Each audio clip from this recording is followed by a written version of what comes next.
입니다. 자, 한동훈 위원장의 사진 한 장이 꽤 관심을 끌었습니다. 지난 3월 31일 날 한동훈 위원장이 유세점에서 유세를 하고 난 다음에 어제네요. 네, 편의점에서 하던 모습이 시민에 의해서 촬영이 됐는데요. 콜라 마시네요. 컵라면에 콜라를 마시고 있는 장면입니다. 전날 사실 김밥 한 줄 먹고 유세하다가 저녁에 너무 배가 고파서 이 편의점 가서 컵라면 먹고 이제 제로 콜라 먹고 하는 거를 이제 한 분이 찍어서 올렸는데, 이분이 또 감동했던 게 뭐냐면 한동훈 위원장이 먹고 난 다음에 컵라면을 전부 다 이게 저 분리수거 다 본인 손으로 다 한 모습이었다는 국물 거예요. 따로 건더기 네. 따로. 예, 분리수거. 그걸 다 본인 손으로 직접 하고 나갔다는 거예요. 아, 그리고 지금 한동훈 위원장 손 보시면 알겠지만 손에 거의 뭐 이 저 반창고가 없는 데가 없습니다. 그리고 지금 지역 오늘 또 지금 부산까지 내려가서 이게요, 지역 가서 유세 한번 하면요, 저희들 이 방송도 1시간 하고 나면 그냥 진이 빠져요. 아주 말을 하고 나면. 그럼요. 근데 하루에 유세를 뭐 12번, 지금 이재명보다 1시간 더 먼저 나오고 더 늦게 들어가겠다는 게 아니겠습니까? 그렇죠. 정말 저렇게 악정고투를 하고 있습니다. 네. 아, 정말 저 사진 보니까 뭐 참 뭐라고 표현해야 될지 뭐 가슴이 좀 먹먹해집니다. 근데 네. 그만큼 이제 우리가 절박함, 절실함을 가져야 될 것 같습니다. 우리가 누누이 말씀드리지만, 예, 우리 쪽 분들이 요새 많이 최근에 들어와서 힘이 좀 빠지고 지쳐서 이 전쟁 아니에요, 전쟁. 총만 안 들었지. 이게 우리가 여기 써놨잖아요. 이번 4월 10일 총선은 제2의 건국 전쟁이다. 전쟁이에요. 총만 안 들었지 전쟁인데, 이 전쟁터에서 이제 옆으로 그냥 빠져서 그냥 쉬고 계시고 이제 뉴스 안 보시려고 그러고 여론조사 전화 걸려와도 응대 않고 뭐 이런 건데, 이러면 안 됩니다. 이렇게 네. 되면 누구 좋죠? 이재명 조국이 좋은 거예요. 네. 그래서 우리가 저런 사진이 정말 우리에게 어떤 메시지를 주냐. 정말이죠. 저는 현정님 그때 네. 우리가 분석했지만, 제가 오늘 아침 MBC 라디오 인터뷰에서도 그 얘기를 했어요. 이재명과 조국이 되면은 연내로 윤석열 대통령 탄핵을 시도할 그렇죠. 거다. 네. 왜? 조국 감옥 안 가려면요.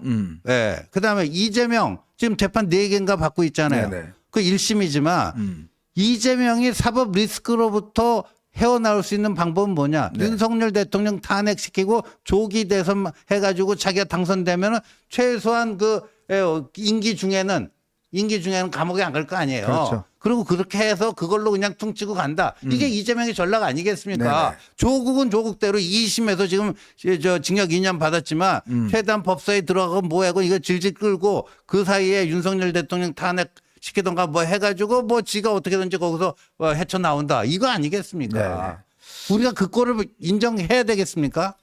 지금요, 만약에 이제 이 범야권이 200석을 차지한다, 뭐 그럴 일은 저는 별로 없다고 보지만, 그렇게 되면 모든 대통령의 권한이 무력화됩니다. 거부권도 행사할 수가 없고요. 그다음 모든 입법권 다 넘어가죠. 자, 거기에다가 이제 이 헌법 개정도 할 수 있습니다. 개정을 해서 대통령 임기를 줄여버릴 수도 있어요. 네. 또 하나는 아예 헌법에 자유를 빼버릴 수 있습니다. 바로 조국이가 그거 했지 않습니까? 조국이가 민정수석일 때 헌법 개정을 했는데, 그 헌법 개정은 어떤 거였습니까? 자유민주주의의 자유를 빼버렸지 않습니까? 그렇죠. 그럼 결국 인민민주주의 하겠다는 이야기거든요. 그렇게 이 짓을 했습니다.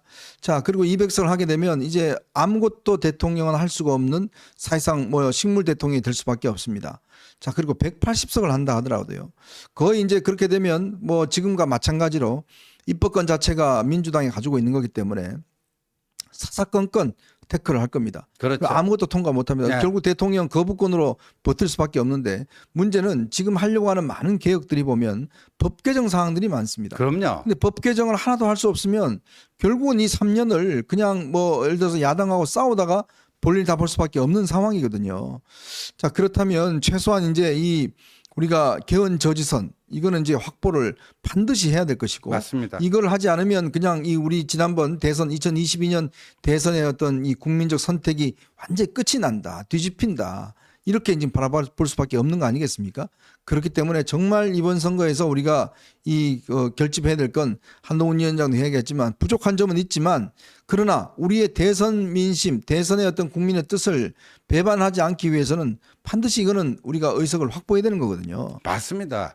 이재명이 욕 얻어먹을 줄 알면서 저 통진당 세력들과 이번에 손잡고 그들에게 비례대표소에서 지역구 단일화해갖고 지금 몇 명 그 야권 단일 후보로 나가 있잖아요. 네. 왜 이석기 세력과 손을 잡았는가? 그들이 민노총을 꽉 쥐고 있기 때문에 네. 그렇습니다.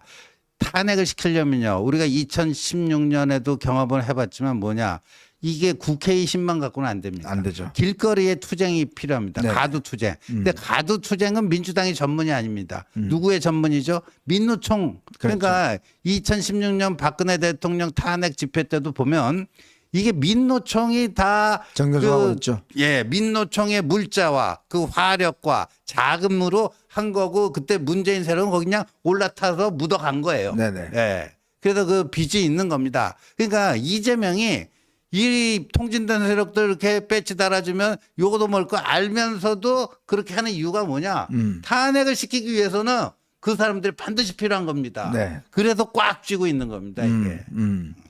자, 그래서 지금 단계에서는 저는 일단 몇 군데 또 후보 단일화가 좀 필요할 것 같아요.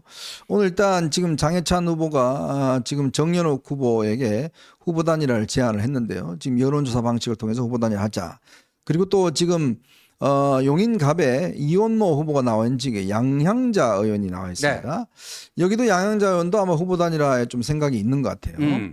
저는 그렇다면 지금 단계에서 이런 부분들을 좀 성사시켜야 된다. 네. 왜냐, 특히 우리 쪽 그 부산 수용도 만약에 3파전이 돼서 승리를 민주당이 가져간다 그러면 네. 이거는 정말 감당할 수 없는 일 아니겠습니까? 감당할 수가 없죠. 네? 있어서는 안 된 일이 벌어지는 거고요. 그거 단순히 지역구 한석의 문제가 아닙니다. 그래서 정말 이제 그 장해찬 후보가 일단 저렇게 단일화에 적극적으로 나선 거에 대해서는 그나마 불행 중 다행이다 이런 생각이 드는데 네. 실제 이루어져서 진짜 우를 범하지 말아야 됩니다. 네. 우를 범하지 말아야 되고 용인갑도 가능하면요. 이게 이 지역구 후보들은요.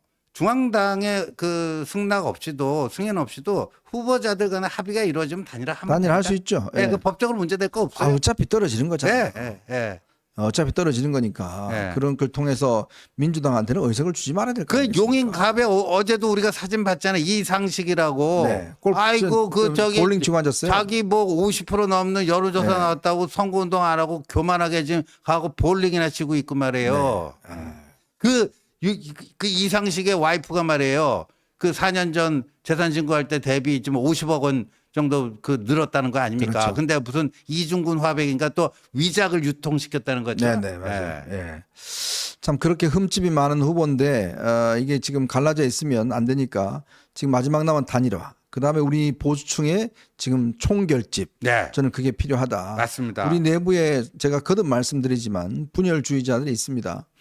뭔가 우리가 다르게 해야 된다라는 분들이 계신데 이거 결코 도움이 되지 않습니다. 결국 이번에는 우리가 저도 올려주시면 이사를 해야지만이 뭐 이사가 될 수 있다는 거 아니겠습니까? 그러니까 이렇게 되는 거예요. 2조 심판을 내걸었잖아요. 네. 2조 심판은 어떻게? 이사 투표로. 이사 투표를 해야 되죠. 투표하면 이깁니다. 지금 저기는 보십시오. 지금 임종석, 박용진 전부 다 지원 유세 다니고 있어요. 그러니까 이게 위기일 때 지금 저 좌파들은 똘똘 뭉칩니다. 지금 저거 없이 오직 했으면 임종석하고 이재명하고 포옹까지 하겠어요. 진짜 이 임종석이 속이 문드러 하겠지만 그런데 저렇게 쇼를 하잖아요. 근데 왜 우리는 못할까요? 그건 해야 된다고 저는 보거든요. 그렇다면 이제는 우리가 선택을 할 시기다. 이제 오늘 내일밖에 없습니다. 오늘 내일 이제 뭔가 결단을 내려서 뭐든지 일단 선택을 해야 되고 국민들에게 필요한 지금 저는 좀 제스처를 취해야 되지 않을까. 맞습니다. 그런 절박한 시점에 있다는 거 거듭 말씀을 드리겠습니다.